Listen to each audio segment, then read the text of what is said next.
Class 9th students, आज statistics start करेंगे। तो फर्स्ट ऑफ ऑल ये सीखना होगा कि स्टैटिस्टिक्स है क्या। तो फर्स्ट थिंग इज डेटा। अब डेटा क्या होता है? तो डेटा होता है इंफॉर्मेशन। इंफॉर्मेशन को ही हम डेटा कहते हैं, जिसे हम एक्सप्रेस करते हैं फैक्ट्स और फिगर्स के फॉर्म में। फैक्ट्स और figures collected with definite purpose. किसी खास पर्पस के लिए आप कोई इंफॉर्मेशन कलेक्ट करते हो, that information is called data. उस इंफॉर्मेशन को हम डेटा कहते हैं। तो डेटा प्लूरल वर्ड है, दैट्स वाई आर है यहां पे। Information are called data. Clear हो गया? डेटा क्या है समझ आ गया। मीन्स इंफॉर्मेशन और यू में से फैक्ट्स और figures collected with definite purpose, जिसका कोई खास पर्पस हो, उसके लिए इंफॉर्मेशन जो आप कलेक्ट करते हो in the form of facts और फिगर्स, उसको हम डेटा कहते हैं। अब डेटा को हमें क्या करना है? स्टडी करना है कि डेटा कैसा है, इससे क्या रिजल्ट निकाल सकते हैं, क्या प्रेजेंटेशन कैसे करनी है, एनालिसिस कैसे करना है और इंटरप्रिटेशन क्या होगा डेटा का। मीन्स उस डेटा के हेल्प से हम आगे की प्रिडिक्शन भी कर सकते हैं। तो इस ब्रांच को हम स्टैटिस्टिक्स कहते हैं। That is the branch of mathematics dealing with presentation, analysis and interpretation of data is called statistics. अब एक एग्जाम्पल के थ्रू हम आगे बढ़ेंगे, बात समझिएगा। सबसे पहले मैं डेटा कलेक्ट करना चाहता हूं। सिंपल सी चीज है, बहुत ही सिंपल डेटा है। डेटा दैट इज, देखो डेफिनेट पर्पस। पर्पस क्या है? पर्पस है to know about the performance of students in a class test of you में से मैथमेटिक्स। तो पर्पस क्या है?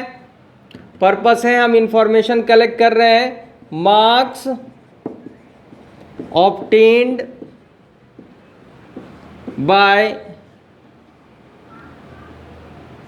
10 students in a mathematics test।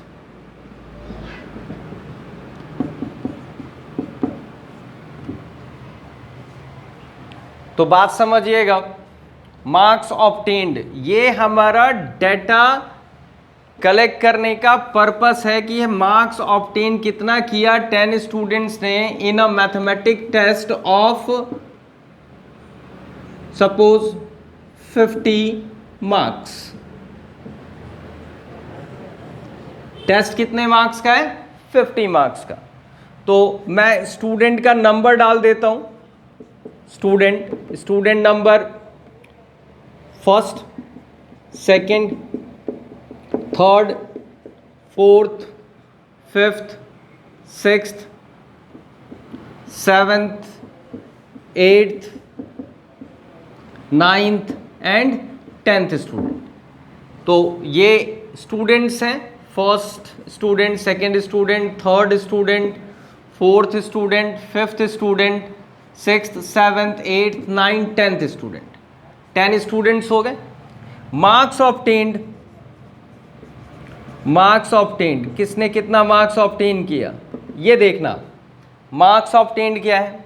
Marks obtain किया, जैसे सपोज करो फर्स्ट स्टूडेंट ने got 30 marks, second student got 20 marks, third student got just 10 marks, fourth student got 40 marks, fifth student got 32 marks, sixth student got 42 marks, seventh student got 48 marks, eighth student got only 18 marks, ninth student got 28 marks, 10th student got again 30 marks. अरे चलो 30 नहीं करते इसको, 10th student suppose करो उसने got किया 40 marks. तो ये तो हमारा हो गया इंफॉर्मेशन। फर्स्ट स्टूडेंट ने कितना मार्क्स ऑब्टेन किया 30, सेकंड स्टूडेंट ने 20, थर्ड स्टूडेंट ने 10, फोर्थ स्टूडेंट ने 40, ऐसा ऐसा मार्क्स ऑब्टेन किया। अब बात आती है कि हम इस डेटा को करना क्या चाहते हैं। ये डेटा है आपका, ये इंफॉर्मेशन है, किस बारे का इंफॉर्मेशन है, तो मार्क्स ऑब्टेन्ड का है। क्लियर हो गया। अब यहीं से स्टैटिस्टिक्स की शुरुआत होगी। अब हमें करना ये है, हमें निकालना है average marks obtained by a student.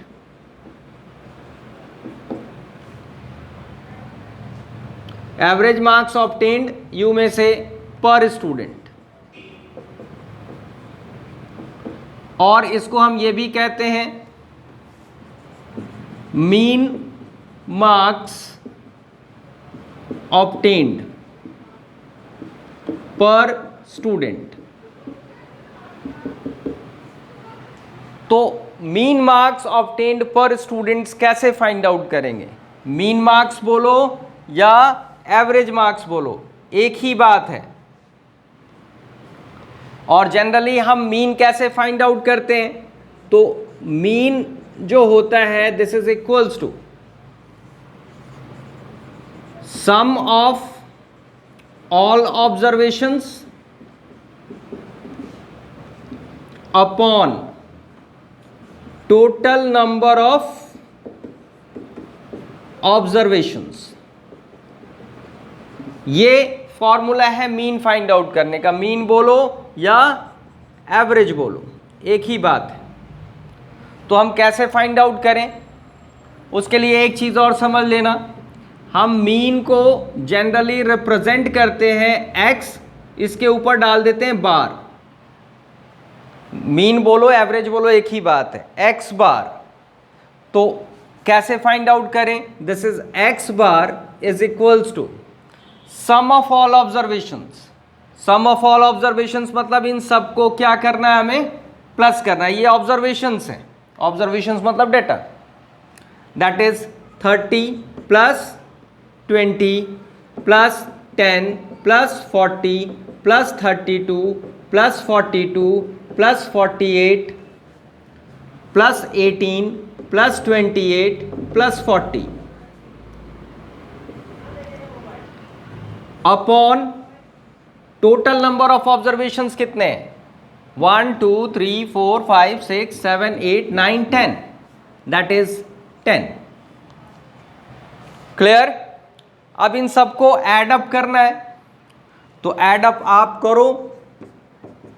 कैसे ऐड अप करते हैं? 0 8 8 16 16 8 24 24 2 26 26 to 28 28, that is 8। 4 to 6 6 1 7 7 4 11 11 4 15 15 3 18 18 4 22 23 23 plus 2 25 25 plus 3 28 and 2 carry, that is 30 upon 10। तो that becomes, डिवाइड करोगे 10 से, तो that is x bar is equals to 30.8।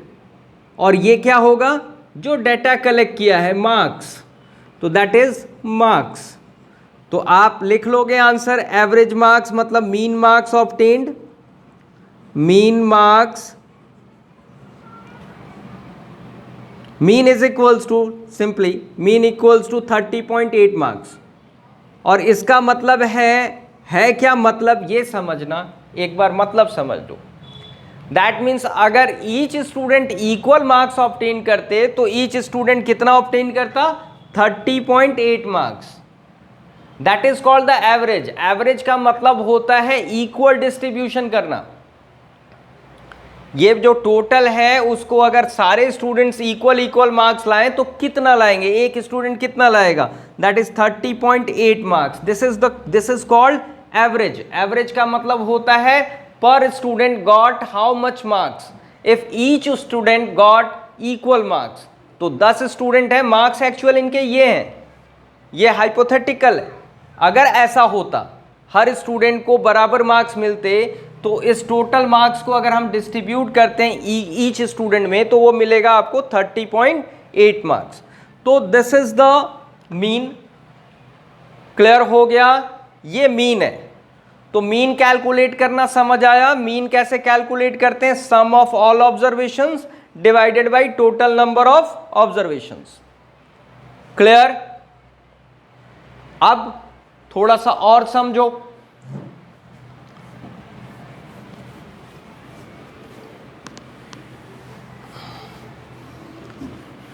One more question. अच्छा, इसकी representation एक चीज और देखना। अगर आपके पास डेटा, ये first observation x1, second observation x2, third observation x3 and so on n observations, तो टोटल नंबर ऑफ ऑब्जर्वेशंस कितने हो गए बताइए। Total number of observations equals to n, 1 2 3 and so on n। ऐसे केस में mean अगर लिखने को बोले तो mean that is x bar is equals to sum of all observations, that means x1 plus x2 plus x3 plus so on plus xn whole upon total number of observations that is n। अब इसे भी हम थोड़ा और simple way में लिखते हैं, तो देखो कैसे लिखते हैं। इन शॉर्ट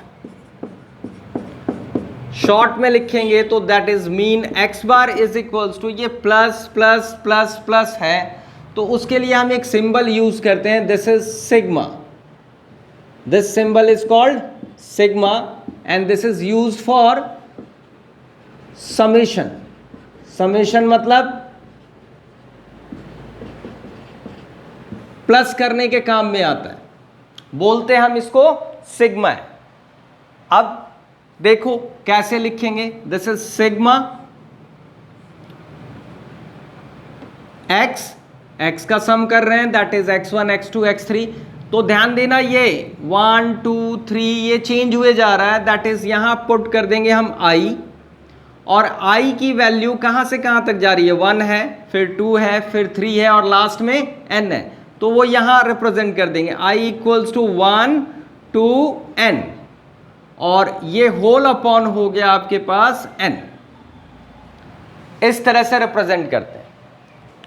एक और तरीका है इसको लिखने का, क्योंकि आप बुक में देखोगे तो समझ पाओगे कि ये है क्या।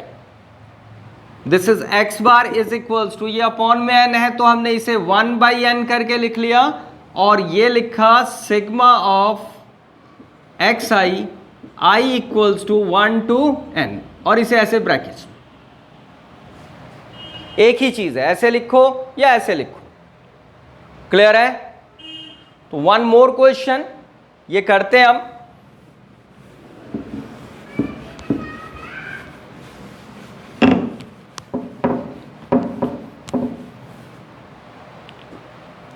Question is like this: find the mean of first 5 prime numbers। आपको मीन फाइंड आउट करना है, that means mean value find out करना है किसका, फर्स्ट 5 प्राइम नंबर्स का। तो फर्स्ट 5 प्राइम नंबर्स कौन से हैं, फर्स्ट 5 प्राइम नंबर्स कौन से हैं बताइए। तो प्राइम नंबर्स होते क्या हैं ये समझ लो। प्राइम नंबर्स वो होते हैं जिसके एग्जैक्टली 2 फैक्टर्स हों, न 2 से ज्यादा न 2 से कम। तो फर्स्ट 5 प्राइम नंबर्स हो गए, पहला प्राइम नंबर है 2, next 3, next 5, next 7, next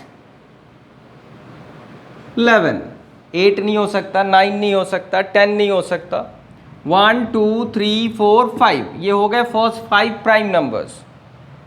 clear है? तो मीन इज इक्वल्स टू क्या होगा बताइए? Mean x bar is equals to sum of all observations that is 2 plus 3 plus 5 plus 7 plus 11 upon total number of observations कितने हैं? 1 2 3 4 5, this is 5। तो x bar is equals to 2 plus 3 5, 5 plus 5 10, 10 plus 7 17, 17 1 18, 18 and 10 28 upon 5। Divide कीजिए, 5 5 ज़ा 25, decimal 5 6 ज़ा 30।